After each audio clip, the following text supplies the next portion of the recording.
তো hi friends, আমি ঋতু চলে এলাম তোমাদের সাথে ডেলি ব্লগ শেয়ার করতে।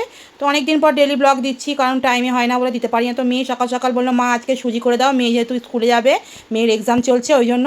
আর এইদিকে দেখো রাতের বাসন মাজা হয়নি, এই জন্য সকালেই সব মেজে নিচ্ছে। এদিকে চা বসিয়ে দিয়েছি, চা না হলে তো দিনটাই শুরু হয় না।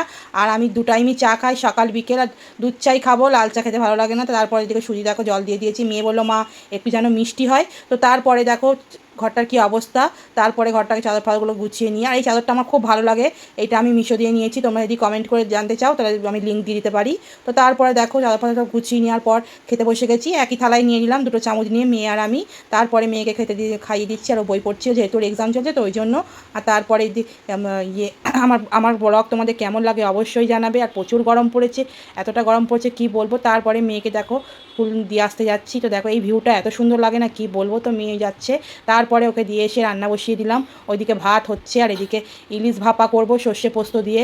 অনেক দিন পর খাবো সর্ষে পোস্ত দিয়ে ইলিশ, কারণ মাঝে মধ্যে হয় না, কারণ ভাজাটাই বেশি হয়। আর ইলিশটা খুব দারুণ এনেছিল বলে ইলিশ পোস্ত করবো আজকের ভাপা।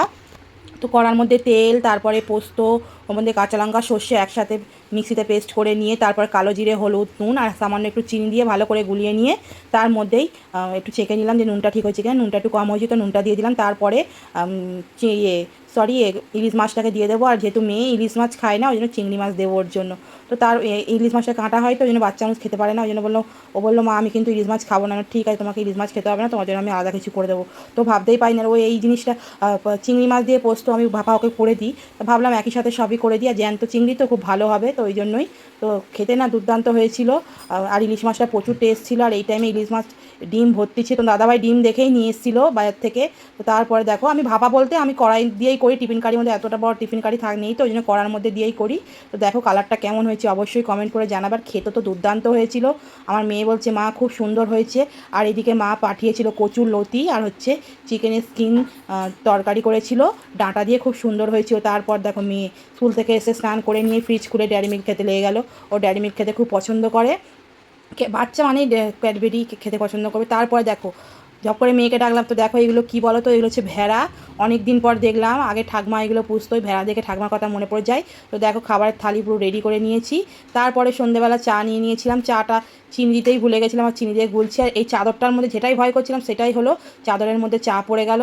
ওইটাকে ভালো করে আবার ভিজিয়ে রাখতে হবে, না হলে একদম দাগটা উঠবে। সাদা চাদর তো একটু কিছু দাগ লাগলেই কেরম লাগে। তো তারপরে দেখো চা খেতে তারপরে মেয়েকে পড়তে থেকে আনতে গেছিলাম। তো একজনের বাড়িতে পুজো বাড়ি ছিল বলে গেছিলাম। তো দেখো চুড়িটা এত সুন্দর না কি বলবো। তো তারপরে মেয়েকে এনে দিয়ে তারপরে কি খাবো, তো দাদাভাই পকোড়া নিয়ে এসেছিলো, এই জন্য পকোড়া খেয়ে নিচ্ছি। তারপর বিছানা চাদরটা যেহেতু চা পড়েছিল চাদরটাকে চেঞ্জ করে নিলাম, অন্য একটা চাদর পেতে নিলাম। তো তারপরে মেয়ে দেখো বসে বসে নখ লাগাচ্ছে। মানে কী করছিস যে, বলছে মা আমি নখ লাগাচ্ছি। তো দেখো ওই বলছে মা আটা আছে, সমস্ত আটা থাকলে সমস্ত কিছু নষ্ট করে দেয়। এখন বলছে মা আটা আছে এমনি করছে, বলো কি বলা যায়। আর এদিকে বিছানা দেখো রেডি করে নিয়েছি। ভিডিও কেমন লাগলো অবশ্যই জানাবেন, ভালো লাগলে লাইক কমেন্ট শেয়ার করে সাবস্ক্রাইব করে টাটা।